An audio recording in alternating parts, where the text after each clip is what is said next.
ही आहे आपल्या रत्नागिरी शहरातील लोकमान्य टिळक विद्यालय, रत्नागिरी नगर परिषद शाळा क्रमांक 1. हो, या शाळेला एक ऐतिहासिक वारसा लाभला आहे, कारण या शाळेत बाळ गंगाधर टिळक शिकले आहेत. या शाळेची स्थापना 1984 मध्ये झाली. टिळक गणिताचे शिक्षक होते, पण पुढे त्यांनी संपूर्ण आयुष्य देशसेवेसाठी अर्पण केलं. स्वराज्य हा माझा जन्मसिद्ध हक्क आहे आणि तो मी मिळवणारच, हे त्यांचे प्रसिद्ध घोषवाक्य होते. नक्कीच या जिल्हा परिषद शाळेत आजही विद्यार्थी खूप लांबून, खूप आशेने आणि सर्वसामान्य कुटुंबातील ग्रामीण भागातून पुढचं आयुष्य उज्ज्वल कसं बनेल या आत्मविश्वासाने जिल्हा परिषद शाळेत येतात. ही आहे आपल्या शहरातील अभिमानाची शाळा, लोकमान्य टिळक शाळा, ज्या भूमीला, देशाला लोकमान्य टिळकांसारखा महान नेता मिळाला. त्या शाळेची आजची अवस्था काय आहे माहीत आहे का? गेल्या 3 वर्षांपासून शाळेचं काम रखडलं आहे. या शाळेबद्दल सांगायचं तर या शाळेमध्ये लोकमान्य टिळक शिकले असल्यामुळे शाळेचा दर्जा इतर शाळांपेक्षा वेगळाच आहे. आणि मी गेली 3 वर्ष या शाळेमध्ये शिकवते आहे. टिळकांची शाळा असल्यामुळे या शाळेत शिकवण्याचं मला भाग्य मिळतं. मी त्याबद्दल स्वतःला खूप भाग्यवान समजते.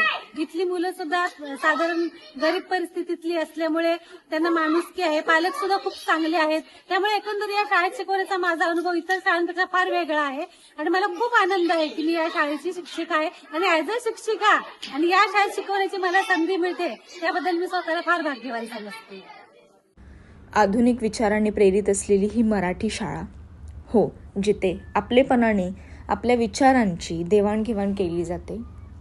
शाहू, फुले, आंबेडकर यांच्या विचारांवर प्रेरित असलेली मराठी शाळा, त्यांच्या विचारांचा वारसा पुढे घेऊन जोपासणारी आपली मराठी शाळा. आज हीच मराठी शाळा कुठेतरी दूर ठेवल्यासारखा भास होत आहे. कुठेतरी आपल्यापासून ती शाळा लांब जात आहे याची जाणीव पुरेपूर होत आहे. आडे, बैठक, मुळाक्षरे यांच्याशी आपला फक्त लहानपणी संबंध होता का हो? तर नक्कीच नाही. प्राथमिकपासून हायस्कूल आणि हायस्कूलपासून कॉलेज आणि कॉलेजपासून समाजाचं काहीतरी आपण देणं लागतो, ह्या विश्वासाने तरी लोकांनी एकत्र येणं मला गरजेचं वाटतं. आज प्राथमिक शाळेत जरी बऱ्याचशा फॅसिलिटी नसल्या, शाळा जरी जुनी होत असली तरी शाळेतलं शिक्षण हे दर्जेदारच असतं. प्राथमिक शाळेत तितक्याशा फॅसिलिटी नसतात, पण शाळेतले शिक्षक आणि शाळेचा दर्जा आणि शाळेतलं शिकवलं जाणारं शिक्षण हे नेहमीच दर्जेदार असतं. ह्या शाळेतील उद्याचं भविष्य सांगतंय की उद्या कोणीतरी जिल्ह्याचा अधिकारी, कलेक्टर, पोलीस, वकील आपल्याला नक्कीच पाहायला मिळणार आहे, कारण प्राथमिक शाळेतील विद्यार्थी जगभरात कुठेच कमी नाहीयेत. पालकांना वाटते की इंग्रजी माध्यम शिक्षण घेतल्यास मुलांना चांगल्या नोकरीची संधी मिळतात, त्यामुळे मराठी शाळेकडे कल कमी होत आहे. मातृभाषेत शिक्षण घेतल्यास मुलांची समज, विचारशक्ती आणि आत्मविश्वास अधिक चांगला विकसित होतो, त्यामुळे मराठी शाळेचे जतन व संवर्धन करणे अत्यंत गरजेचे आहे. ह्या शाळेचा एकूण पट पाहायला गेलं तर फारसा नाही, नक्कीच, कारण या शाळेत बऱ्याचशा फॅसिलिटी नसल्या कारणाने या शाळेतल्या पालकांनी विद्यार्थ्यांना प्रायव्हेट शाळेमध्ये ॲडमिशन केलं आहे. शाळेचा पट आणि शिक्षकांची संख्या जरी कमी असली तरी इतर शाळांमध्ये होणारे उपक्रम या शाळेत सुद्धा राबवले जातात. विज्ञान प्रदर्शन असेल, वार्षिक स्नेहसंमेलन, स्कॉलरशिप इतकंच नव्हे तर ह्या शाळेतील 3 विद्यार्थी प्रज्ञाशोध परीक्षेत 3 जणही राज्यात 3 नंबर म्हणून बसलेली आहेत. हो, हे जितकं आपल्याला सोपं वाटतं तितकं सोपं नाही. यामागे शिक्षकांचा, पालकांचा विश्वास आणि तितकेच मेहनत आपल्याला दिसून येते.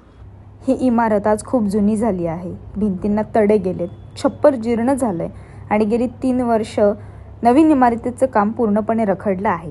भारत सरकारकडून 3.25 कोटी रुपयांचा निधी मंजूर झाला.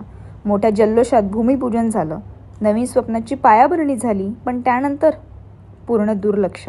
आज या शाळेत शिकणाऱ्या मुलांना पिण्यासाठी स्वच्छ पाणी नाही. स्वच्छतागृहाची अवस्था दयनीय आहे. मुलांचा पट कमी होत चाललाय. शिक्षकांचे पगार वेळेत नाहीत. एका शिक्षकाला 2 नव्हे तर 3 वर्ग सांभाळायला लागतात. हे शिक्षकांची गुणवत्ता टिकेल कशी? ही केवळ एका शाळेची गोष्ट नाही, हा आपल्या भविष्याचा प्रश्न आहे. ही आपल्या मुलांच्या सुरक्षतेची आणि शिक्षकांच्या हक्काची गोष्ट आहे. आज प्रश्न असा आहे, नाव कसं? लावण्या. कितवीला आहेस तू? 2रीला. तुला नवीन इमारतीत जायला आवडेल की जुन्या इमारतीत राहायला आवडेल? नवीन. आणि इथलं बाथरूम कसं आहे? खूप घाणेरडे बाथरूम, मुलींसाठी, मुलांसाठी आणि शिक्षकांसाठी सुद्धा. ही फक्त एक छोटी तक्रार नाही, तर शाळेच्या आरोग्याचा आणि सन्मानाचा गंभीर विषय आहे. शाळेत स्वच्छ नसेल तर शिक्षकांनी गुणवत्ता कशी वाढणार? बाथरूममध्ये पाणी नाही, स्वच्छता नाही, दुर्गंधी पसरलेली आहे, विद्यार्थ्यांना त्रास सहन करत दिवस काढावे लागतो. विशेषतः मुलींसाठी ही परिस्थिती अधिक कठीण आणि लाजिरवाणी ठरते. हा फक्त बाथरूमचा प्रश्न नाही, हा आपल्या शाळेच्या व्यवस्थेचा प्रश्न आहे. स्वच्छ पाणी आणि स्वच्छ शौचालय ही प्रत्येक विद्यार्थ्याची मूलभूत गरज आहे.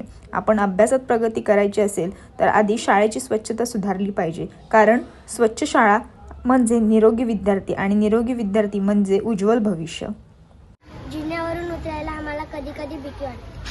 ह्या लहान मुलांचा आक्रोश करणारा चेहरा बरंच काही शिकवून आणि सांगून जातो. नवीन शाळेच्या इमारतीचे काम अनेक दिवसांपासून रखडले आहे. त्यामुळे विद्यार्थ्यांना अजूनही जुन्या आणि अपुऱ्या सुविधांमध्ये शिक्षण घ्यावे लागत आहे. इमारत पूर्ण झाली तर वर्गखोली, स्वच्छ बाथरूम, पिण्याच्या पाण्याची योग्य व्यवस्था आणि इतर सुविधा मिळू शकतील, पण काम थांबले. विद्यार्थ्यांचे मोठे नुकसान होत आहेत.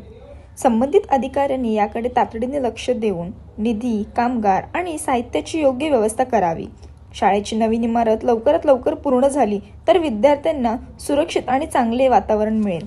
हा फक्त कामगारांचाच विषय नाही, तर विद्यार्थ्यांच्या भविष्याचा महत्त्वाचा प्रश्न आहे. ही अर्धवट उभी असलेली इमारत जणू काही विद्यार्थ्यांचं अपूर्ण स्वप्नांसारखे वाटते. भिंती उभ्या आहेत, पण त्यात अजूनही हसण्याचे आवाज नाहीत.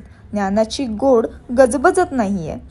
प्रत्येक वीट जणू विचारते, माझं काम कधी पूर्ण होणार?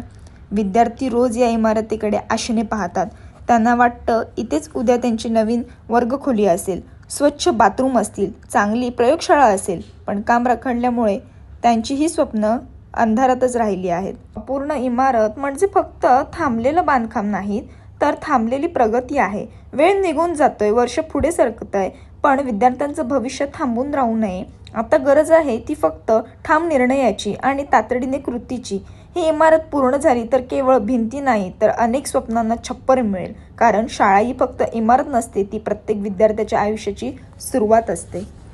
आपली शाळा अर्धवट इमारतीत, मर्यादित साधनांमुळे चालू आहे. अडचणी आहेत, गैरसोयी आहेत, पण तरीही इथे शिक्षकांची जिद्द आहे. शिक्षकांचे मार्गदर्शन आणि विद्यार्थ्यांच्या डोळ्यात मोठी स्वप्न आहेत. परिस्थिती कठीण असली तरी प्रयत्न थांबलेले नाहीत. विद्यार्थ्यांचा आत्मविश्वास वाढेल, शाळेचा दर्जा उंचावेल आणि प्रत्येक विद्यार्थ्याला अभिमान वाटेल की ही माझी शाळा आहे. शाळा ही फक्त इमारत नव्हे, तर ती भविष्य घडवणारी शक्ती आहे. आपण मिळून बदल करू.